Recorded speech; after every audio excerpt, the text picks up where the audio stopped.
Hi guys, so in a previous webcast, I talked about how to write a perfect pitch. Now this time, I wanted to take it a step further. What happens when you've established a relationship with the story editor from a media outlet or network?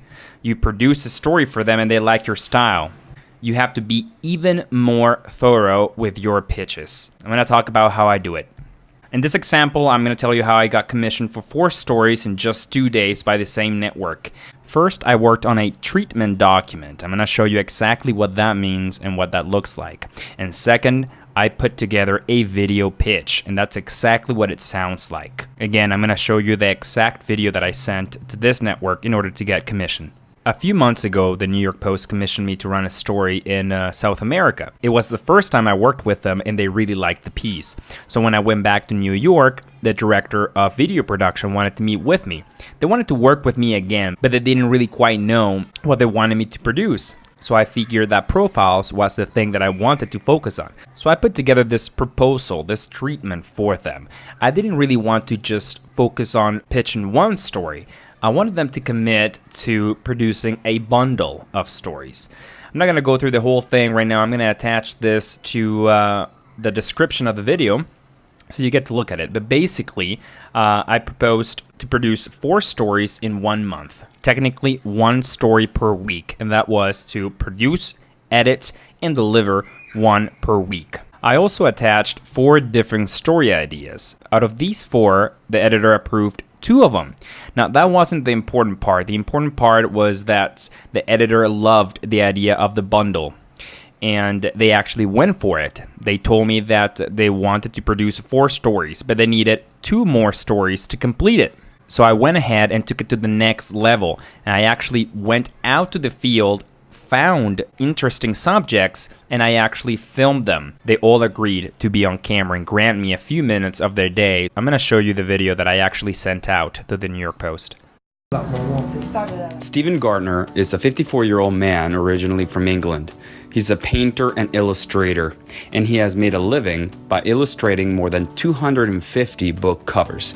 Some he loves, some he hates, but as he puts it, it's a job. However, what's interesting about Stephen is the fact that he has spent the last 16 years painting scenes of actual bars, pubs, and taverns all over New York City. He recently sold a painting to PJ Clark's for $20,000. However, most of the originals he doesn't sell. He says that this is somewhat of a love letter to this scene, as many of the bars and dives that survived Prohibition have started to disappear. We could go to a bar and see him in action as he sketches a scene in real time. He could even dedicate this next piece to the New York Post. Why not? She calls herself Queen Rain Apim, her last name being an acronym for All Power Is in Me. She is an ethereal model. She's been featured in Vogue, Bazaar magazine, even appearing on the cover of the Humans of New York book and some New York Times fashion articles.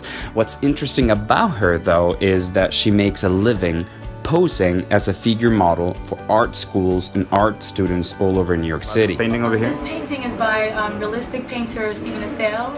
Sometimes clothed and sometimes nude. She always dresses extravagantly, whether she's going to the bank or getting a cup of coffee, and she says people always stare in a good way. We could get access to 2 of her art drawings classes and see her in action as she poses. We would also follow her around town as she interacts with people.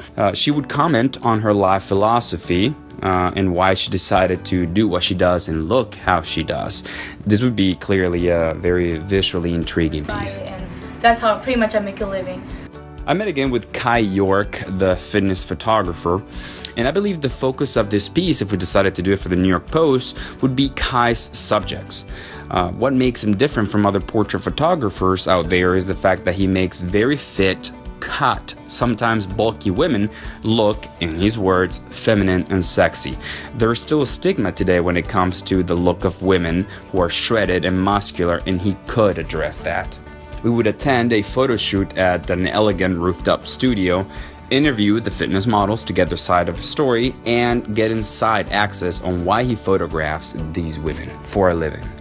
Now, another side of this piece would be to focus the profile entirely on a fitness model. what it takes to be shredded and competition ready as a female. We could show before and after pictures as a way to address transformation and hard work, and again addressing the stigma of females bulking up or being cut. Again, a visual, sexy piece. Female bodybuilders or figure models usually have hundreds of thousands of followers on social media, which could potentially boost the views. The story editor from the New York Post loved the video pitch. He appreciated the fact that it put in a lot of research and work into the pitch. He actually loved 2 of those ideas that I sent out, and I was able to complete the 4-story bundle. So the most important thing that you can take from this is that the relationship with a network story editor is the most precious commodity that you as a freelancer have. So whether you're working on a pitch, a proposal, or the final piece, you have to set yourself apart. Hope you guys like this one, and we'll see you next time.